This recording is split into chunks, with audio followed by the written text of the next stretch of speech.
Ang Honda ay isa sa mga top brand dito sa Pilipinas mga idol. At pag sinabi small underbone displacement ay dalawa lang ang pambato ng Honda dyan.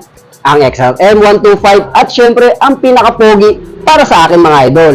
At ibibida natin sa video na ito ay ang Honda RS 125 Fi. Kung ang hanap mong motor ay isang motor na underbone pero ayaw mo ng malaki at mataas na displacement pero nandun pa rin ang forma na talagang maipagmamalaki mo sa iba, ang Honda RS 125 na ba ang hinahanap mo mga idol? Dahil sa napaka-sporty na looks at ang forma nitong hindi nawawala sa uso, ay kahit sino madadala. Kahit ang rider ay di maligo ng ilang araw ay looking good ka pa rin pag ito ang motor mo. Speaking of sporty, ang Honda RS 125 Fi ay huwag niyong maliitin na kahit maliit man sa paningin ay nakakabuntis din.